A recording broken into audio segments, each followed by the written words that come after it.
নমস্কার, আমি ডক্টর বোধিসত্ত্ব খান চলে এসেছি সহজ শেয়ার বাজারের আরেকটি নতুন এপিসোড নিয়ে। প্রিয় বন্ধুরা, আশা করি সবাই ভালো আছেন এবং সুস্থ আছেন। 6 এপ্রিল রাত 8:25 তামিলনাড়ুর কালপাক্কামে ভারতবর্ষে একটি যুগান্তকারী ঘটনা ঘটে গিয়েছে। ভারতবর্ষ প্রথমবারের জন্য তার সবচেয়ে অ্যাডভান্স নিউক্লিয়ার রিঅ্যাক্টর অর্থাৎ prototype first breeder reactor PFBR সেটা ক্রিটিক্যালিটি অর্জন করেছে। এর অর্থ হলো ভারতবর্ষ যে এনার্জি সিকিউরিটি নিয়ে এত কনসার্ন, এই যে আমাদের এত ভুগতে হচ্ছে তেল এবং গ্যাসের ওপর ডিপেন্ডেন্সের জন্য, যেখানে 80% তেল এবং গ্যাস বিদেশ থেকে আমাদের নিয়ে আসতে হয়, এই কালাপাক্কামে যে ক্রিটিক্যালিটি অর্জন করা সম্ভব হলো সেটা কেন যুগান্তকারী বলছি? তার কারণ এর আগে বিশ্বে কেবলমাত্র একটি দেশ, সেটি হলো রাশিয়া, যারা এই ক্রিটিক্যালিটি অর্জন করতে পেরেছে। এবং আমাদের প্রধানমন্ত্রী বলেছেন এটা একটি ডিফাইনিং মোমেন্ট, এটা অত্যন্ত গর্বের একটি বিষয়। 50-এর দশকে ডক্টর হোমি জাহাঙ্গীর ভাবা তিনি প্রথমবারের জন্য বলেন যে ভারতবর্ষকে ত্রিস্তরের মাধ্যমে নিজের এনার্জি সিকিউরিটি ডিফাইন করতে হবে। এই যে নিউক্লিয়ার রিঅ্যাক্টরসগুলো রয়েছে বিশ্ব জুড়ে, যারা ইলেকট্রিসিটি উৎপাদন করে, তার জন্য প্রয়োজন হয় একটি বিশেষ এলিমেন্ট ইউরেনিয়াম 235। প্রাকৃতিকভাবে খুব বেশি পরিমাণ পাওয়া যায় না। ভারতবর্ষে গোটা বিশ্বের যত ভান্ডার রয়েছে ইউরেনিয়ামের, অর্থাৎ ইউরেনিয়াম 235, তার মাত্র 1% রয়েছে ভারতবর্ষে। অর্থাৎ ভারতবর্ষে যে নিউক্লিয়ার রিঅ্যাক্টরগুলো রয়েছে সেটা চালাবার জন্য বিশ্বের বিভিন্ন দেশগুলো থেকে এই ইউরেনিয়াম 235 আমদানি করতে হয়, এবং এটা বিপুল খরচা, বিলিয়নস অফ ডলারের খরচা রয়েছে। 1974 সাল আমাদের তৎকালীন প্রধানমন্ত্রী মাননীয়া শ্রীমতী ইন্দিরা গান্ধী তিনি ঘোষণা করলেন বুদ্ধ হাসছেন, স্মাইলিং বুদ্ধা। প্রথমবারের জন্য রাজস্থান পোখরান 1-এ পরমাণু বিস্ফোরণ ঘটানো সম্ভব হলো। ভারতবর্ষ সিকিওর হলো, এনার্জি সিকিউরিটি, ডিফেন্স, সব দিক থেকে। আমাদের ওপর প্রচুর নিষেধাজ্ঞা চাপলো, আমেরিকা থেকে শুরু করে বিশ্বের তাবর তাবর দেশ আমাদের উপর নিষেধাজ্ঞা চাপিয়ে দিল। রাজস্থানের 90-এর দশকে শ্রী অটল বিহারী বাজপেয়ী তৎকালীন প্রধানমন্ত্রীর তত্ত্বাবধানে দ্বিতীয়বারের জন্য পরমাণু বিস্ফোরণ হলো। সে সময় বলা হলো, তিনি বললেন আমাদের হাতে হাইড্রোজেন বোমা। অর্থাৎ যত দিন গিয়েছে স্বাধীনতার পর থেকে একের পর এক ক্রিটিক্যাল ধাপ ভারতবর্ষ পেরিয়ে গিয়েছে। ডিফেন্স এবং সিকিউরিটি 2 নম্বর। এখন আমাদের যেটা অনেক বেশি ফোকাস, এনার্জি সিকিউরিটি, তার দিকে আমরা বহুল মাইল এগিয়ে গেলাম বলা যেতে পারে। এই যে বিভিন্ন নিউক্লিয়ার রিঅ্যাক্টরস রয়েছে ভারতবর্ষে, যার মাধ্যমে বিদ্যুৎ তৈরি করা সম্ভব হয়, সেটা যেহেতু বিদেশের ইউরেনিয়াম 235-এর উপর ডিপেন্ডেন্ট, তার ফলে আমাদের পকেট থেকে বিপুল পরিমাণ অর্থ বিদেশের বিভিন্ন দেশগুলোতে চলে যেত এতদিন। এই ক্রিটিক্যালিটি লাভ করার অর্থ বিদেশ থেকে ইউরেনিয়াম 235 আমাদের আমদানি আর করতে হবে না। মনে রাখবেন, এটা 3টে ধাপে এই ধরনের উত্তরণ হবে। বর্তমানে যেটা চলছে, নিউক্লিয়ার রিঅ্যাক্টর থেকে যে বিদ্যুৎ তৈরি হচ্ছে সেখানে কিন্তু ইউরেনিয়াম 235 যে জ্বালানি হিসেবে ব্যবহার করা হচ্ছে এবং সেটা নিঃশেষ হয়ে যাচ্ছে, সেটা আর ফেরত পাওয়া সম্ভব হবে না। কিন্তু এই ক্রিটিক্যালিটি অর্জনটা খুব গুরুত্বপূর্ণ ছিল, কারণ এই ইউরেনিয়াম 235 সেটাকে ভেঙে দিতে হয়, যেটাকে বলা হয় ফিশন। এবং এই ইউরেনিয়াম 235 থেকে তৈরি হয় প্লুটোনিয়াম 239। এই প্লুটোনিয়াম 35-এর সঙ্গে একটি চাদরের মতন ঢাকা দেওয়া থাকে নিউক্লিয়ার রিঅ্যাক্টরের মধ্যে। সৌভাগ্যবশত সেটা ভারতবর্ষে বিপুল পরিমাণ পাওয়া যায়, ইউরেনিয়াম 238। সেই প্লুটোনিয়াম সেই ইউরেনিয়াম 38-এর সহযোগে আমাদের বিদ্যুৎ তৈরিতে সাহায্য করে। এখন যে স্টেজটা দাঁড়ালো, যে প্লুটোনিয়াম এবং ইউরেনিয়াম 238 সহযোগে আমরা আমাদের বিদ্যুৎ তৈরি করে যাব, কিন্তু এরপরের স্টেজটা হচ্ছে আরো ক্রিটিক্যাল, এবং যেখানে ভারতবর্ষ সামনের 400 বছর 500 গিগাওয়াট বিদ্যুৎ তৈরি করে ফেলতে পারবে, এবং বিদেশি কোনো সাহায্য ছাড়াই, তার কারণ ইউরেনিয়াম 235। কিন্তু আমাদের কাছে যে বিপুল সম্ভার রয়েছে সেটা হচ্ছে থোরিয়াম। এই থোরিয়াম কোথায় পাওয়া যায় সেটা শুনলে আরো অবাক হবেন। এই থোরিয়াম বালির সঙ্গে মিশে রয়েছে সমুদ্র তটে। কোন কোন রাজ্যে এই থোরিয়াম পাওয়া সম্ভব? 4টি রাজ্য: পশ্চিমবঙ্গ, ওড়িশা, তামিলনাড়ু এবং কেরালা। এবং সাধারণ বালির মধ্যে মিশে নেই, একটি বিশেষ ধরনের বালির মধ্যে মিশে রয়েছে এই থোরিয়াম, যার নাম হচ্ছে মোনাজাইট স্যান্ড। বিশ্বে যত পরিমাণ থোরিয়াম রয়েছে, ভারতবর্ষর টোটাল রিজার্ভ রয়েছে তার 1/4 মানে বিশ্বের 25% থোরিয়াম রয়েছে কেবলমাত্র ভারতবর্ষে। এখনো সৌভাগ্যবশত বিশ্বে যত থোরিয়াম রয়েছে সেটা কমার্শিয়ালি ইউজ করা হয় না, কারণ কেউ এটাকে কমার্শিয়ালি কিভাবে ইউজ করবেন সেই টেকনোলজি তাদের হাতে নেই। না, আমেরিকার কাছেও নেই, চীনের কাছেও নেই। চীন পাগলের মতন এই থোরিয়াম রিঅ্যাক্টর তৈরি করার চেষ্টা করে যাচ্ছে, এই টেকনোলজি তারা এখনো সাকসেসফুল হয়নি। রাশিয়া সাকসেসফুল হয়েছে, এখন ভারতবর্ষ সাকসেসফুল হলো। এই ফাস্ট ব্রিড রিঅ্যাক্টর মানেটা কি? আমরা যে এত উত্তেজিত হয়ে রয়েছি। এইবার একটা সাধারণ উদাহরণ দিই। ধরুন আপনারা বাড়িতে চা করতে যাইছেন, আপনার প্রয়োজন চা পাতা। আপনি জল ফুটতেই আপনি চা পাতা দিয়ে দিলেন, তারপর অবাক কাণ্ড, আপনি দেখলেন যেটুকু চা পাতা আপনার কাছে ছিল সেটা অনেক বেশি বৃদ্ধি পেয়ে গিয়েছে চা পাতার পরিমাণ। অর্থাৎ সেটা নিঃশেষ হওয়া তো দূরের কথা, সেটা বেড়ে গিয়েছে। একই ঘটনা ঘটছে এই ফাস্ট ব্রিডার নিউক্লিয়ার রিঅ্যাক্টরের মধ্যে। ইউরেনিয়াম 235 ভেঙে প্লুটোনিয়াম 239 এ রূপান্তরিত হচ্ছে। এই প্লুটোনিয়াম 239 আমাদের প্রয়োজন রয়েছে, এবং এই ফার্স্ট ব্রিড রিঅ্যাক্টরের মাধ্যমে এই প্লুটোনিয়াম 239 আমরা ধীরে ধীরে ধীরে ধীরে বাড়িয়ে যেতে থাকবো নিউক্লিয়ার রিঅ্যাক্টরের মধ্যে। এবং সেখানে আমাদের যে চাদরটা থাকবে ইউরেনিয়াম 238, সেই প্লুটোনিয়াম 239 থেকে শক্তিশালী বা ফাস্ট মুভিং নিউট্রন গিয়ে সেই চাদরের ওপর আঘাত করবে বা সেই পরতের ওপর আঘাত করবে, এবং সেখান থেকে তৈরি হবে ইউরেনিয়াম 233, যেটা হচ্ছে মূল চাবিকাঠি। এবং তৃতীয় স্তরে যখন আমরা পৌঁছাবো, তখন সেই প্লুটোনিয়াম 239 যখন প্রচুর পরিমাণে তৈরি হয়ে যাবে, তখন আমরা ইউরেনিয়াম 235 এর জায়গায় আমরা ব্যবহার করতে থাকবো থোরিয়ামের চাদর। এবং সেই প্লুটোনিয়াম 239 থেকে যে দ্রুত নিউট্রন নির্গত হবে সেটা গিয়ে ধাক্কা মারবে এই থোরিয়ামের চাদরের ওপর, এবং সেখান থেকে তৈরি হবে ইউরেনিয়াম 233, যেইটা আমাদের মূল জ্বালানি হিসাবে ব্যবহার করতে হবে 300-400 বছর ধরে। তার মানে বুঝতে পারছেন যে এই যে first breed nuclear reactor, uranium 235 শেষ হয়ে যাবে, কিন্তু প্লুটোনিয়াম পরিমাণে বাড়তে থাকবে।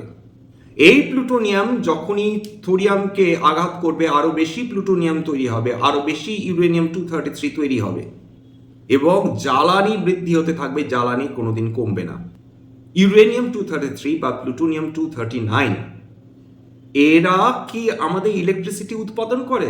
এইখানে একটু বোঝার প্রয়োজন রয়েছে। দেখুন, আমরা যেভাবে কয়লা পুড়িয়ে ইলেকট্রিসিটি তৈরি করি, আসলে কয়লা পুড়িয়ে ইলেকট্রিসিটি তৈরি করার কনসেপ্টটা হচ্ছে, কয়লা যখনই পোড়াচ্ছি যে তাপ উৎপাদন হচ্ছে, সেই তাপ দিয়ে আমরা জলকে বাষ্পতে পরিণত করি, সেই বাষ্পর সাহায্যে টারবাইন ঘোরে অতি দ্রুত হারে, সেই টারবাইন থেকে তৈরি হয় হচ্ছে ইলেকট্রিসিটি। একই কনসেপ্ট কাজ করে বিভিন্ন নিউক্লিয়ার প্লান্টসের ক্ষেত্রে। এই ক্ষেত্রে এই যে ইউরেনিয়াম পোড়াচ্ছি বা প্লুটোনিয়াম 239 ব্যবহার করছি বা থোরিয়াম ব্যবহার করছি, এর সমস্ত উদ্দেশ্যই হচ্ছে ফিশন। এই ফিশন যখনই হবে অর্থাৎ বিভিন্ন অ্যাটমসগুলো ভেঙে যাবে, তার থেকে তাপ তৈরি হবে, তাপ উৎপাদন। সেই তাপ দিয়ে জলকে বাষ্পায়িত করা হবে, ভেপারাইজ করা হবে, এবং সেই ভেপারটা দিয়ে বিভিন্ন যে টারবাইন্স রয়েছে সেগুলোকে চালানো হবে, ঘোরানো হবে, এবং তার ফলে বিদ্যুৎ ক্রমাগত উৎপন্ন হতে থাকবে। এত বেশি তাপ উৎপন্ন হবে যে সাধারণ জল দিয়ে এই নিউক্লিয়ার রিঅ্যাক্টর ঠান্ডা করা যায় না। Pressurised heavy water reactor PHWR, যেটা কালাপাক্কামেও রয়েছে। আমরা যেটা করতে চলেছি, অর্থাৎ এই নিউক্লিয়ার রিঅ্যাক্টরগুলোকে ঠান্ডা রাখার জন্য আমাদের কিন্তু লিকুইফাইড সোডিয়াম ব্যবহার করতে হবে। একটা হাই প্রেশারে সেই লিকুইফাইড সোডিয়াম থাকবে, কিন্তু সেটা খুব ডেঞ্জারাস। এর আগে প্রভূত বিস্ফোরণ হয়েছে, সেটা রাশিয়াতে হয়েছে, ফ্রান্সে হয়েছে, জাপানে হয়েছে, বহু ইঞ্জিনিয়ার্স মারা গিয়েছেন। তার কারণে লিকুইফাইড সোডিয়াম যখনই জলের সংস্পর্শে আসে তখন দারুণ বিস্ফোরণ হওয়ার জায়গায় চলে আসে সেই নিউক্লিয়ার রিঅ্যাক্টর। প্রভূত ক্ষতি হতে পারে, রেডিয়েশন হতে পারে। কিন্তু এই ফাস্ট ব্রিডার রিঅ্যাক্টরের ক্ষেত্রে যেহেতু থোরিয়াম ডাইঅক্সাইড একটা দারুণ একটা কন্ডাক্টর অফ ইলেকট্রিসিটি, সেক্ষেত্রে তার রিকুইজিট টেম্পারেচার অনেকটাই কমে আসবে ফিশনের ক্ষেত্রে। সে বিস্ফোরণ হওয়ার চান্সেস বা অ্যাক্সিডেন্ট হওয়ার চান্সেস অনেকটাই কম। তো এই থোরিয়ামকে বলা হচ্ছে ক্লিনার এনার্জি। এরা কোনো কার্বন ডাইঅক্সাইড এমিট করবে না, তার রেডিও অ্যাক্টিভিটি সাংঘাতিকভাবে কমে আসে, অর্থাৎ যে বর্জ্য পদার্থ হিসাবে ধরা হয়। যে 3টে স্তরে গোটা ব্যাপারটা প্রক্রিয়াটা কাজ করছে। 70 বছরের আমাদের বেট, 70 বছর ধরে আমরা আজকে যে জায়গায় পৌঁছালাম, অর্থাৎ 6 এপ্রিল রাত 8:25 তার জন্য অপেক্ষা করে গিয়েছি। প্রথম স্তর সাধারণ reactor, pressurised heavy water reactor বলা হয়।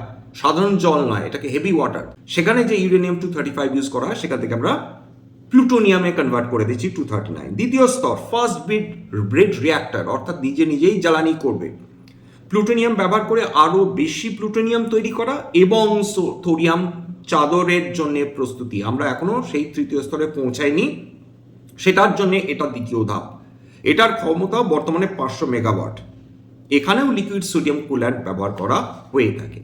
তৃতীয় স্তর, বর্তমানে তো যে চাদরটা আমরা ব্যবহার করছি সেটা ইউরেনিয়াম 238। তৃতীয় স্তর হচ্ছে সেই থোরিয়াম ভিত্তিক রিঅ্যাক্টর, যেখান থেকে থোরিয়াম থেকে আমরা 233 তৈরি করে ফেলতে পারবো। কেন এত হয়েছে সেগুলো একটু পয়েন্ট ওয়াইজ বোঝার চেষ্টা করি। এক, অত্যন্ত নিজে থেকে জ্বালানি তৈরি করবে, ইউরেনিয়ামের আমদানি কমবে, আমাদের খরচা অনেকখানি কমে আসবে। বর্জ্য কম, তার মানে এনার্জি এফিসিয়েন্সি অনেক বেশি। অর্থাৎ 3 নম্বর পয়েন্ট, জলবায়ু পরিবর্তনের বিরুদ্ধে যেটা কার্বন ডাইঅক্সাইড করে থাকে অন্যান্য ট্র্যাডিশনাল ফসিল ফুয়েল পোড়াবার জন্য, সেইটা কমে আসবে। অর্থাৎ একটা ক্লিন এবং নির্ভরযোগ্য বিদ্যুতের সোর্স তৈরি হবে, এবং এটা তৈরি হয়েছে পুরোপুরি দেশীয় প্রযুক্তিতে। আমাদের ভারতবর্ষে এই নিউক্লিয়ার রিঅ্যাক্টর হওয়ার ফলে, এই ধরনের নিউক্লিয়ার রিঅ্যাক্টর হওয়ার ফলে বেনিফিটেড হতে পারে। এই নিউক্লিয়ার রিঅ্যাক্টর থেকে আমরা কত বিদ্যুৎ পেতে পারি? বর্তমানে ভারতবর্ষ নিউক্লিয়ার পাওয়ার প্লান্টসগুলো থেকে 8.9 গিগাওয়াট বিদ্যুৎ উৎপাদন করে। বলা হচ্ছে 2047-এর মধ্যে আমরা 100 গিগাওয়াট পাওয়ার প্রোডাকশনে পৌঁছে যেতে পারি, এবং তার জন্য আমাদের প্রয়োজন হবে স্মল মডিউলার রিঅ্যাক্টরস, SMR। এর জন্য ভারত সরকার কি করেছেন, 20,000 কোটি টাকার অলরেডি তারা বাজেটে অ্যালোকেশন করে ফেলেছেন SMR বা স্মল মডিউলার রিঅ্যাক্টরসের জন্য। 1। 2 নম্বর, শান্তি বিল সরকার পাশ করেছেন, যার মাধ্যমে প্রাইভেট পার্টিসিপেশন, অর্থাৎ প্রাইভেট কোম্পানিগুলো এই নিউক্লিয়ার রিঅ্যাক্টর তৈরি করার ক্ষেত্রে যোগদান দিতে পারবে। 3 নম্বর, nuclear power corporation of India, তারা নিঃসন্দেহে মূল অপারেটর, সবচেয়ে গুরুত্বপূর্ণ বডি, কিন্তু প্রাইভেট সাপ্লাই চেন অপরচুনিটি এর পর থেকে আরো বেশি গুরুত্বপূর্ণ হয়ে উঠবে। প্রথম কথা বলে রাখি, এটা কোনো ধরনের buy sell recommendation, suggestion, advice এমনকি ইনফ্লুয়েন্স করার প্রচেষ্টা নয়। কেবলমাত্র এডুকেশনাল পারপাসে এই কোম্পানিগুলো কি করে, কেন এদের ক্ষেত্রে এরা নিউক্লিয়ার রিঅ্যাক্টরের ক্ষেত্রে গুরুত্বপূর্ণ ভূমিকা নিতে পারে সেটাই আলোচনা করছি। সবসময় আপনাদের সেবি রেজিস্টার্ড ইনভেস্টমেন্ট অ্যাডভাইসারের পরামর্শ নেওয়ার চেষ্টা করবেন। সম্ভবত সবচেয়ে গুরুত্বপূর্ণ কোম্পানি হচ্ছে লার্সেন অ্যান্ড টুব্রো। এরা ইপিসি, হেভি ভেসেলস তৈরি করা, ক্যালেন্ড্রিয়া, সেফটি ভেসেলস এবং পিএফবিআর এর ক্ষেত্রে একটা ক্রিটিক্যাল ভূমিকা নিয়ে থাকে। অর্থাৎ এরা নিউক্লিয়ার কম্পোনেন্টস তৈরি করছে। কনস্ট্রাকশনের সবচেয়ে স্ট্রংগেস্ট মোড বা পরীক্ষা এদেরই রয়েছে। ওভারঅল যদি বিভিন্ন সেক্টরস দেখেন যারা সবচেয়ে বেশি বেনিফিট করতে পারে এই নিউক্লিয়ার এনার্জি ডেভেলপমেন্টের জন্য, তার মধ্যে রয়েছে হেভি ইঞ্জিনিয়ারিং, রিঅ্যাক্টর কম্পোনেন্টস যারা তৈরি করছে, ইপিসি নিয়ে যারা কাজ করছে, টারবাইন যারা তৈরি করছে, প্রিসিশন পার্টস, অর্থাৎ নিউক্লিয়ার রিঅ্যাক্টরসের জন্য ছোট ছোট যন্ত্রাংশ লাগে, অত্যন্ত ক্রিটিক্যাল, যেটা ছাড়া চলবে না নিউক্লিয়ার রিঅ্যাক্টর, কারা তৈরি করছে? Well, Bharat heavy electricals limited. এরা কিসে বিশেষজ্ঞ? স্টিম জেনারেটরস, টারবাইন তৈরি করে, নিউক্লিয়ার হেডার্স তৈরি করে, হিট এক্সচেঞ্জার্স তৈরি করে। এবং এখনো অবধি যে নিউক্লিয়ার টারবাইন্সের যে অর্ডার রয়েছে বা সরকার দিয়েছেন তার 50% কিন্তু ওয়েল পেয়েছে। MTAR টেকনোলজিস, অনেকে এই কোম্পানিটার নাম শুনেছেন, তার কারণ এর নাম মূলত ডিফেন্স সেক্টরের সঙ্গে জড়িত। এটা একটি স্মল ক্যাপ কোম্পানি। এরা কি তৈরি করছে? কিন্তু নিউক্লিয়ার রিঅ্যাক্টর তৈরির ক্ষেত্রে তো অত্যন্ত গুরুত্বপূর্ণ ভূমিকা রয়েছে। এরকম নয় যে এরা প্রথমবারের জন্য অর্ডার পাবে, 40 বছর এরা এই ব্যবসাতেই রয়েছে। অর্থাৎ নিউক্লিয়ার প্রিসিশন পার্টস তৈরি করার ক্ষেত্রে প্রিসিশন কম্পোনেন্টস তৈরি করে, ফুয়েল হ্যান্ডলিং, কুল্যান্ট চ্যানেলস তৈরি করে এই কোম্পানিটি। অর্থাৎ হাই প্রিসিশন নিউক্লিয়ার পার্টসের স্পেশালিস্ট কোম্পানি যদি ধরতে হয় তাহলে এই কোম্পানিটা। এনটিপিসি সরকারি কোম্পানি, সুবিশাল কোম্পানি, এরা অলরেডি এনপিসিআইএল এর সঙ্গে জয়েন্ট ভেঞ্চারে কাজ করছে। আজভিনি বলে আরেকটি কোম্পানির সঙ্গেও তারা কোলাবোরেট করছে। এনটিপিসি তৈরি করবে বিভিন্ন নিউক্লিয়ার প্ল্যান্টস, অর্থাৎ তার স্ট্রাকচার, কাঠামো এবং পাওয়ার জেনারেশন এরা অলরেডি ডাইভার্সিফাই করা শুরু করে দিয়েছে। এরা লং টার্ম স্টেবল বেনিফিশিয়ারি হিসাবে উপকৃত হলেও হতে পারে। পাওয়ার ম্যাচ প্রজেক্টস, এরা ইরেকশন করে, ইনস্টলেশন করে, কমিশনিং করে, অর্থাৎ সোজা কথা নিউক্লিয়ার প্ল্যান্টস তৈরি করে হাতে তুলে দেয়। এছাড়া সেকেন্ডারি বেনিফিট অর্থাৎ ইনডাইরেক্ট বেনিফিট যারা পেলেও পেতে পারে, এর মধ্যে হিন্দুস্তান কনস্ট্রাকশন কোম্পানি ACC। তার কারণ যত আজ পর্যন্ত নিউক্লিয়ার প্ল্যান্টস ভারতবর্ষে তৈরি হয়েছে তার 60% তৈরি করেছে HCC। এছাড়া রয়েছে Bharat forge, Azad engineering, KSB pumps. কেন? কারণ এরা তৈরি করে দিচ্ছে forgings, turbine components. Venus pipe, Kilburn engineering, speciality pipes এবং ইকুইপমেন্টস। যদি এই ধরনের এপিসোড আপনাদের ভালো লাগে প্লিজ একটা লাইক দেবেন, প্লিজ সাবস্ক্রাইব করবেন, এবং যদি সত্যি মনে হয় আমার বাঙালি ভাই বোনদের জীবনে একটুখানি ভ্যালু অ্যাড করতে পেরেছি প্লিজ নিজের গ্রুপে শেয়ার করে দেওয়ার চেষ্টা করবেন। স্ট্যান্ডার্ড ডিসক্লেমার, যে কোম্পানিসগুলো নিয়ে আলোচনা করলাম হতে পারে আমার বা আমার পরিবারের অলরেডি ভেস্টেড ইন্টারেস্ট থাকলেও থাকতে পারে যদি আমরা নতুন করে কিনি বা বিক্রি করে আগাম বিজ্ঞপ্তি দিয়ে কিনতে বা বিক্রি করতে পারবো না। ডিসক্লেমার, এটা কেবলমাত্র একটা এডুকেশনাল চ্যানেল বাঙালি বিনিয়োগকারীদের ইনভেস্টার অ্যাওয়ারনেসের জন্য। আজকে এখানে শেষ করছি। সবাই ভালো থাকবেন, সুস্থ থাকবেন, নমস্কার।